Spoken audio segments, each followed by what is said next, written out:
if you don't know what you want to do, going overseas is always a great opportunity. It's good to go outside and just see a little bit of the world. You mature a lot as a person. It really helps you to grow. If you stay in one place, you don't always grow as much. Hello, everyone, and welcome back to China Admissions. Today, we are doing a special interview. We actually have my brother here, and he's going to talk to you guys about his study abroad experience and online study experience. So, welcome, Joshua. Can you give a brief introduction to yourself and what you're studying? Hi, everyone. My name is Joshua Watson. I am currently studying theology, a bachelor's in theology at the University of South Africa. I have studied at the University of Shenzhen. I was studying just a beginner's certificate in Mandarin while I was there, something to keep myself busy with. And yeah, now we're here to talk about it. Yes, okay. So for everyone out there, the course that he studied was a Chinese language program. When you go to different universities, they very often have Chinese language programs.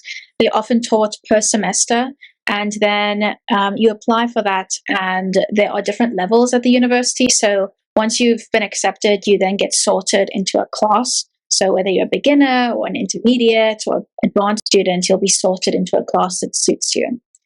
Okay, so you did your Chinese language certificate while you were doing your gap year.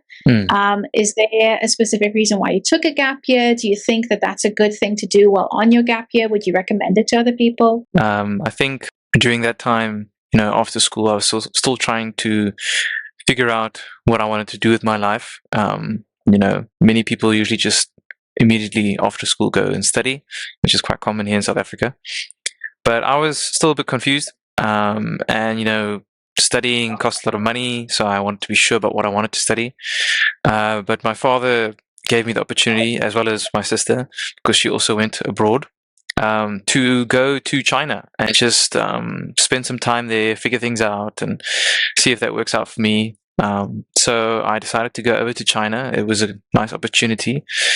And going overseas and studying a different language always gives you a bit more perspective, or a better word might be a holistic view on things in life. Yeah, it helped me a lot to understand who I was and what I wanted to do. I would definitely suggest to anyone. I don't think for everyone. Some people are more interested in the mathematics parts of the world, and some people like my sister and I might be a bit more culturally orientated, enjoys language or psychology and stuff like that. So I think for those people who enjoy the humanities aspect of the world, that might be a very good start. And luckily for me, I am that person, and it helped me, veer into the direction of what I am studying now, which is much more to do with people. Okay, and you started as a beginner over there and you did one semester. You were actually planning to do a second semester, but then COVID hit just as the end of your semester junior. So you finished your semester in February and then COVID happened. And then you decided to stay in South Africa, which was, a lot of people stayed outside of China during that period of time. It was very uncertain. And as a beginner student, how were the classes for you? Well, the classes in China. Yes, was it very challenging? No, it was actually quite fun. It wasn't difficult. I am language orientated, so I felt naturally advantageous having a sister that's also already speaking Mandarin. And no, the classes weren't too difficult. Even if you're not the best at languages, they try and make it easy. They settle you into it very gradually. And the only thing that was difficult was trying to balance everything. I was having such a fun time in China doing so many other stuff that I didn't always get to my studies. But the studies wasn't a lot of work. Yeah. So for most universities, for those of you who are interested in Chinese language programs, most of the universities have a very similar structure where if you're doing a Chinese language program, you'll do classes in the morning. So you'll do classes from just after 8 or around 9 until 12. And then after that, you're free to do whatever you want. So you can go and check out the city that you're going to live in. You can basically go do whatever you want to do. And a lot of students take that opportunity to then go and discover more. And yes, sometimes that's one of the things that the teachers will talk about, that there's so much to do in such a small period of time. And you have a lot of off time that you're not always that focused on your studies. Maybe it's just to go have fun, do something nice. Then it's a really nice experience, definitely. Yes, and can you talk maybe about some of the memorable experiences that you had while you were in China? Maybe you went on like a trip, or your teachers took you somewhere fun, or something like that. Well, geez, where do I begin? Studying in that class, yeah, you have, like Saskia says, you have a lot of off time, and you really keep yourself busy. You make friends quite quickly, especially with the studies, with the class, and through the studies and whatnot. And the teachers, we did lots of fun stuff. I think once we went out to dinner as a whole class together, which was quite fun. With many of the other opportunities and the friends I made, I went out to I climbed one of the mountains in the Guangzhou district. I think that's the correct name. Mhm. It was very beautiful. And you start to see a bit more of China, and not just the inner dense populated city. Some of my friends were fortunate enough to go to some of the rural towns nearby, which was quite pretty. I wasn't able to go. And actually, I think while I was spending my time there, I had the opportunity to go to a resort, which was just outside of the city as well. It was a bit more embedded in nature, and it was very pretty. And we saw lots of shows while we were there, and we had wonderful food. It was like a lodge, and it was very pretty. And we get to see a bit more of the countryside of China. And just experiencing the culture was amazing. I think some people don't always appreciate it as much, but for me, that was amazing. Just being able to see how people do things differently and think differently, and just the entire structure of their life is completely flipped or different than what I'm used to. And did you find the process of getting used to the food quite difficult? Did you try anything very strange while you were there? Well, yes and no, depending how you interpret that. I think for me personally, I was young. I was 19 years old. I think even if I started living on my own in my home country, I would struggle with food. I'm so used to my parents giving me home cooked meals. But no, the food was actually quite healthy. I did get food poisoning once, but that was by accident. That was my fault. But the food is delicious and very, very healthy. And there's such a variety. And I think I really enjoyed the sweet stuff, the pudding and stuff. And there's not always a lot of meat. So that is something that you need to adapt to. But it's generally lots of healthy foods. And if I went back there now, my eating habits would be much better, I think. Right. Yes. Now I remember taking you around and everything. Yeah. The food is very different, and I think in the first couple of days, for anyone that's going to China, don't expect to adjust immediately. So just I think in the beginning, also if you've done a very long trip, sometimes you get jet lag, and that also affects how you feel. So you might feel a bit fluish, you might feel not so good. So in general, what I recommend for people that just arrive in China is to kind of just eat very bland food in the beginning to kind of ease yourself into it. Don't eat anything extremely strange. You don't want to get food poisoning the first day that you arrive, especially when you've just arrived and you're finding your accommodation, you're doing everything. Just kind of stick to some very basic things and then ease yourself into trying other foods, just so that your stomach can also just get used to everything, because it's not fun to get food poisoning in China, definitely. Would you go back to China again? Yeah. For maybe a holiday? Yeah, for sure. Definitely. I'd love to take, Anya, my partner, with me. And we're actually thinking of maybe going back there after studying our degree.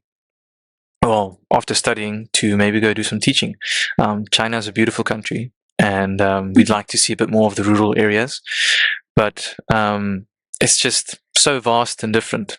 And from the one part, it's jungle and tropical, and when the other part, it's cold and mountainy and snowy. The other part, it's a bit drier, and so there's so many different biomes and diversity in China. I'd love to go back. I remember when I talk to students and they ask about where they should study a Chinese language program, because there's so many universities all over China that offer this kind of program. And one of the things that I always recommend is if you want to go to Beijing and Shanghai, which are the two biggest cities, which is where a lot of people want to go, that's cool, but have a good reason as to why you want to go there, because you might have a really good experience in another area. And also just think about what temperature you want to be living in. Because I had a friend from Ghana, and he actually transferred. He was living in the northernmost city in China where it snows constantly, and he couldn't handle it. He hated the snow. So he thought it would be really cool, but after a semester, he thought, I can't do this anymore, and then moved to the opposite part of the country. And for some people, they might hate warm weather. And if you hate warm tropical weather, then you shouldn't live in the south of China, because some people don't think that this is really important. But if you're going to be in China for a year or more than that, you have to actually be happy living there. So also look at where you want to live, what kind of temperature you want to have. It's not always the first thing you think of, but you should definitely consider it. And pack for the correct weather. Don't bring very long sleeved clothing if you're arriving in the summer in China, because you're gonna in the south of China, because you're gonna pay for it. It's hot, it's sweaty, and you need to wear very breathable clothing. It rains constantly, so you need to make sure you have shoes that are either waterproof or you don't care about them breaking. Versus the north, you need snow clothes. Yeah, no, definitely. To add to that, that's one of the mistakes I made. I got there, and you look at the temperatures and you're like, oh, it's like 23, 24, 25. That's not too bad. But you don't realize how humid it can be sometimes, especially we went to the south, we went to Shenzhen. And I suffered, with my long pants. And we have these shoes in South Africa called fellies. They're made out of leather, which is quite popular here. But I didn't realize we're going to do so much walking, and these shoes are not made for walking so much. Remember, in China, public transport is everywhere accessible. So you're going to do a lot of walking and not a lot of driving. So make sure you have shoes that you can walk with and you don't mind walking in, which is another thing. So yeah. Yeah, no, definitely. Also, China was in a different hemisphere from us. So we went from it being winter in South Africa, I remember being winter in South Africa, to arriving in China and it being summer, like the middle of summer. And especially in Shenzhen, September is still technically the middle of summer. It only starts to get slightly cooler in November. Yeah, I agree. And then moving on to your online studies. Yeah. So your online studies with the University of South Africa, also known as UNISA, how do you manage your coursework and stay motivated while you're studying remotely? Well, the nice part about studying through UNISA is you sort of have your own schedule. Of course, you have due dates that you have to make sure that you finish your assignments by that time, or tests, but most of the schedule is on you. And if you don't like the schedule, then that means you're just bad at scheduling. That's all on you. You're very much more flexible, which is a big bonus. I travel a lot. My father lives in a different country, and I go visit him from time to time, and it doesn't affect my studies because I can always just take my laptop with me. And as long as I have an internet connection, then I'm good. But the problem with that is if you're a procrastinator like me, then you end up not doing your work because, I can just do it later. But Yeah. I think this year especially, last year I did well in my first year of studies. But this year, the first semester, I realized how busy I am in South Africa and how much I procrastinate. So I decided for the second semester, to just make my own schedule, make sure that I work like everyone else, Monday to Friday from 9 to 5. I would agree. I think also if you do online work or freelancing work, oftentimes you put things off. And the best thing that I've also found for myself is to say everyone else is working from 9 to 5. I'm working from 9 to 5 too. Mm. And price wise, is there a difference between studying online and studying in person? Oh, yes, there is a huge price difference. I think I don't know if I'm supposed to or allowed to talk about prices now, but it You is can. so much cheaper. The University of South Africa, I won't say anything bad about them, but I will name the positive aspects of it. The work that I'm studying, the material The course. the course material is brilliant. I really, really enjoy it. And, they use lots of well credited people to do the work. And you get this for very, very cheap prices. If you want to go study in South Africa, if you want to go and study for, let's say, a popular university at UCT, the University of Cape Town, and you want to go study in person, a degree in theology, then it's going to cost you about 60,000 Rand. And, I can't convert that to US dollars. The Rand to US is like 1 to 17. So Yeah, we'll convert the screen. Yeah, we'll convert it on the screen. But, 60,000 Rand just to pay to study. And then you need to pay to stay there, which is going to cost you another 60,000 Rand per year. That's 120,000 Rand per year. That's just the average. Sometimes it's more, sometimes a little bit less, but not much. Studying from home, I can live with, for example, I stay with my parents, or my parents provide for me. And studying through UNISA, it costs me 20,000 Rand a year. That's nothing. I can pay for that myself. I can work myself and pay that off. That's not expensive. So I'm very, very thankful for the flexibility UNISA has given me, and the well-credited work that I'm able to do while studying through UNISA. And would you recommend it to other people? Yeah, for sure. I do all the time. I'm not going to lie. Like any other university, it has its faults. Studying online is difficult to maintain a good structure and communication sometimes. But having that said, the pros, in my opinion, just really outweigh the cons. Yeah, I think that it is a really good opportunity. So UNISA is, I don't know if many people internationally know about UNISA, but UNISA is the oldest and largest distance learning university. Before, people used to study through the post. So before there was the internet, you could study through the post, and that's actually how Nelson Mandela studied to become a lawyer. He did this while he was in prison. And that's also another advantage that they give, is for many different people, regardless of your age, where you are. Even if you are in prison, you can do online studying or through the post studying. And it really gives a lot of people the advantage of gaining a degree, even if you're from a poor background or you have to work full-time while getting your degree. So you have like a lot of flexibility. For bachelor's, you have like 7 years to complete it. That's true, yeah. And you don't pay the same fee every single semester. You're paying per credit you're taking. Yes, per module. If you decide that this I can only do one this semester, then you can do that. You just need to catch up later on. So I think that it's really a really great opportunity for a lot of different people, and it's available in many different countries. So if you want to study as an international student in UNISA, you can even do that as well. There are a lot of students, especially in Africa, that do that. Great. And do you have any specific advice that you would give to South African students? Maybe they are in matric, they're in their final couple of years of high school, regarding your experience about studying abroad and then studying online as well? From what I've seen, don't rush things. Take your time to decide what you want to do. University costs a lot of money, and it's a lot of pressure on your shoulders when you choose something and your parents have to pay for it. And you say you go to a place like University of Cape Town, and your parents have to pay for it, and halfway through you don't enjoy it.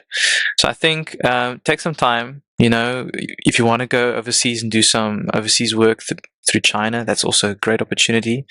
The right pathways are open to do that. And if you want to, then I would always suggest a gap year. And then after that, you can always start studying online. And I think the university experience, I have nothing against that. If you want to go to university, you want to do that and have that full-on experience, then that's great. You should do it. But for people who can't always afford it, this is much cheaper and just works out so much better. And I would definitely suggest it to most people. Then another tip for any South African students or any African students that are listening or watching this. So there are a lot of universities in China that offer scholarships, full scholarships or half-paid scholarships for degree programs. So, for example, a really good one is Zhejiang University of Science and Technology, otherwise known as ZUST. They're very close to Shanghai, and they have a lot of students from different African countries. So they have a very large African international student population, and they offer quite a lot of different scholarships, and they specialize in engineering programs. So if you are interested in applying, especially for engineering programs, science programs, computer science, that kind of thing, you can definitely check it out. I think the application deadline is still open. So their deadline is at the end of August. So if you do want to do that, you can. And just keep in mind, for anyone watching that's maybe preparing to do their final examinations, or they are looking at what subjects they're supposed to take, that kind of thing, just keep in mind that in China, you have to have over 60% for your subjects, your main subjects, because in China, 60% means passing. So if you want to study something like engineering, they're going to expect you to have over 60%.